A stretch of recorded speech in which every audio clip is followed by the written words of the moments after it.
Hello there and welcome to the channel. My name's Todd. Working on making some lamps or some lights for inside the studio here for this year's home haunt, which, as you can tell, an Egyptian theme. So I got this one made. I really like it. I've got another one made that I still need to attach to the wall over there. And then I've got two more that I need to build yet. So let me show you what I'm doing to make them.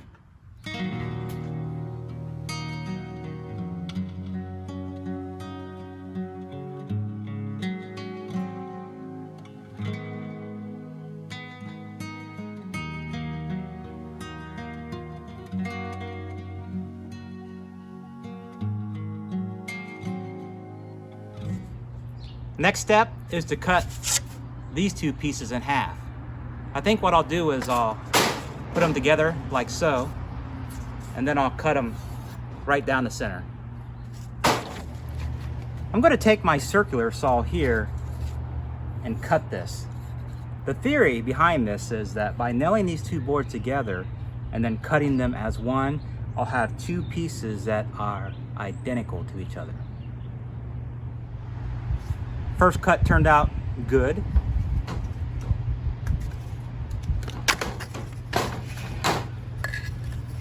So there we have two identical pieces. I've got this one to do, this one, and this one. Well, let's go inside the studio and I'll show you exactly what I'm building here.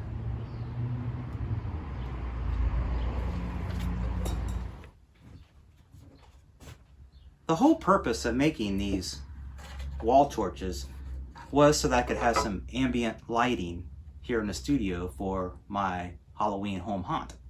And as you can tell, it's Egyptian. So I thought these would look kind of neat inside the studio here. And it kind of gives the effect of a metal torch that has like a flame in it, like real fire burning in it. And I'm going to have 4 of these placed around inside the studio. And as you can see, I've got this one done. I also have another one that's basically done. I just need to mount it to the wall. Plus I have 2 more in various stages of being completed, which I'll show you. Now, before I started making the wall torches, I went on Amazon to buy some of the flickering bulbs, which I bought here, and it's a 4-pack. They look like so. I think I paid maybe like $15 for a pack of 4. And then I also bought some of these cords that have the socket so you can screw the light bulb in. And of course you plug it into an outlet. And then it also has this little on and off switch, which is nice because these bulbs here have different modes. You can have it like a flame effect, like I have back here. You can have something that kind of goes in and out real slow. And then you can have a solid light on, like I have over here. I'm not sure if you can see that or not. But if you're interested in those, I will leave a link below in the bottom of this video description. Now, I also have another light source that I'm using. And that's these here. Now, these are battery operated, and I bought these last year to use inside the studio. And I bought a pack of 2 of these, and these are rechargeable. And I'm not sure if this one still has any power left in it or not. Yeah, it does. I mean, it's not as bright as the ones that you plug directly into the wall, but they still work nice. And this comes in handy if you're using your wall torch or whatever else you want to use this for in a place where there's not readily power available or an outlet. So it's a nice option. And of course, if I plug this in and recharge it, the more juice it has, it's a little bit brighter. But these are nice too. Plus they have like a magnet in them, so you can kind of hang them on the metal. And it has this little wire ring on it so you can hang it. Real nice. So once I came up with the idea of how I wanted to make it, which wasn't too complicated, I went ahead and went about kind of thinking of what materials I wanted to use to make them. And I had thought about lots of different materials. In fact, I even thought about using the paper mache cones again, but I couldn't find them.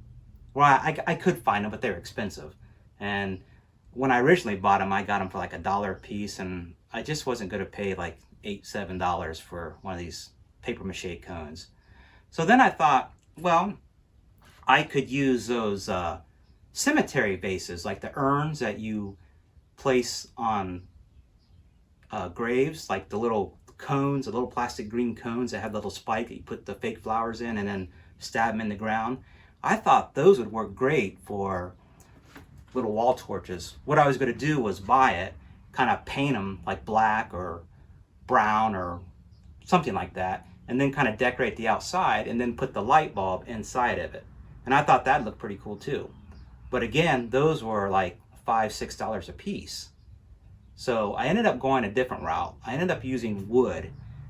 And that's just because I had the wood here at the house. So I didn't have to really buy any wood. The only thing I had to buy was the lights, the light bulbs, and the cords.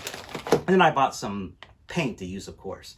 But I had this old leftover wood, real thin stuff here, that I use for a lot of my Halloween projects, like the grandfather clock, and I use parts of it for the cash register that I built, and lots of other things.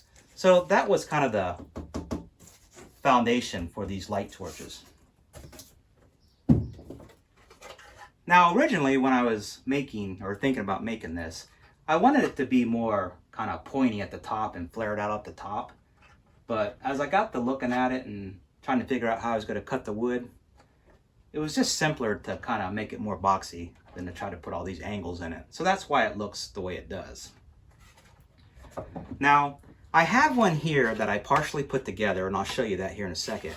And then I've got another one here that I still need to put together. And I went ahead and cut all the wood, so all I have to do is basically nail and glue it and then put it together. Again, I'm going to have 4 of these inside the studio here. I've got this one back here. I've got this one. I've got this partially made one, and then I've got one that I have to make yet. So let's look at it. And no, I'm not making a birdhouse, although I think I could probably use it as a birdhouse. But this is kind of what the inside looks like. And it looks like it's complicated, but it really isn't. And it could be done a lot easier. But that's just the way I chose to make it. Now, on the one that I still have to make yet, I'll kind of walk through that to show you how I made it. So this is the back. And as you can see, this is a little bit thicker plywood. It's not as flexible as these other pieces here. But this is the back of it.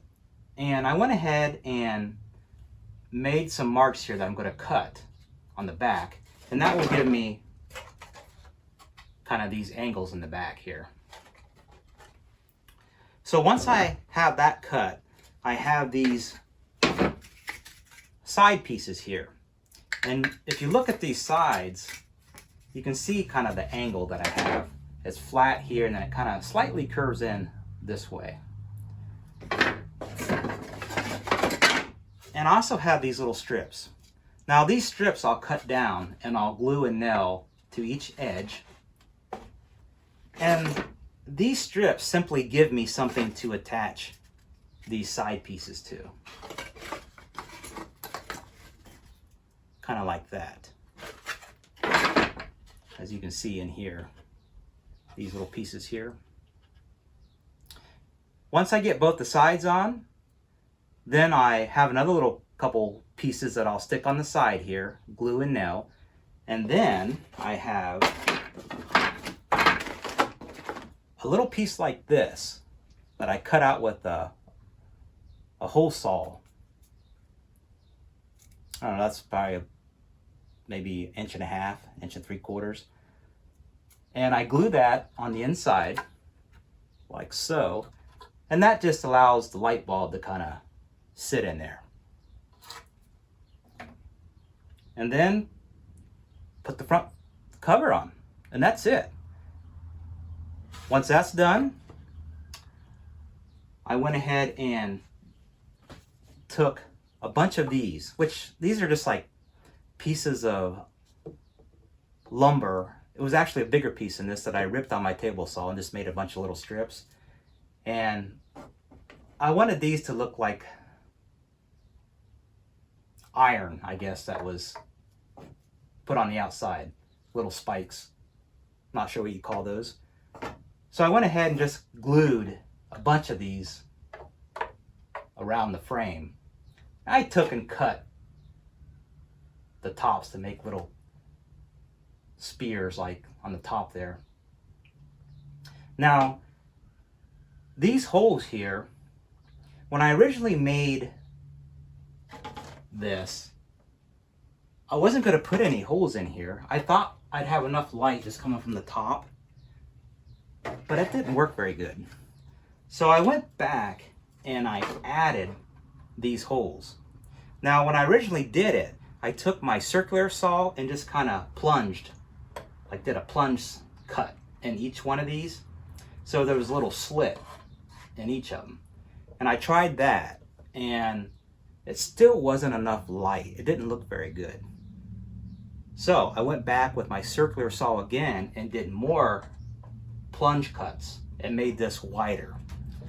And as you can see, it looks a lot better, because you really need to see that flame in there to give it the full effect. At least I think so. Now, as far as painting these, I went ahead and used a base coat of, I think I used brown on that one because that's what I had, like a dark brown, and then I put a little black on it. And then this one I did like all black. And then once I had the base coat of black on, I used this hammered metal paint that you can buy at the store. Now this stuff's more expensive than just like regular black spray paint, so that's kind of why I used the black spray paint, the brown spray paint on the bare wood first. That way I wouldn't have to use as much as this. So once I got all that done, I went back with some gray color, metal color paint.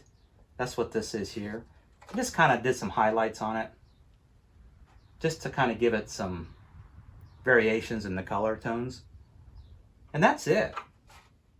But these are relatively simple to make, and you can make them out of anything. Again, you know, the whole purpose of this video is just to kind of give you an idea and let you know that, hey, you know, you can make something like this. And it doesn't have to be out of wood. It could be out of cardboard. It could be out of a plastic jug. Use your creativity and you can make it out of anything. The most expensive thing that you have to buy is probably going to be the light bulbs and the cords. But other than that, I mean, you can make them fairly cheap. And what I like about these ones here that are made out of wood is that these will last. So I can use these from year to year for perhaps other haunts or other decorations that I want to use. I could paint them again or modify them some way, or leave them as is and use them again. They really look good.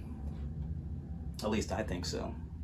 But I think that's going to wrap this video up. If you have any questions, leave a comment below. If you enjoyed this video, give it a thumbs up. If you like this type of content, consider subscribing to the channel. Until then, I'll talk to you later.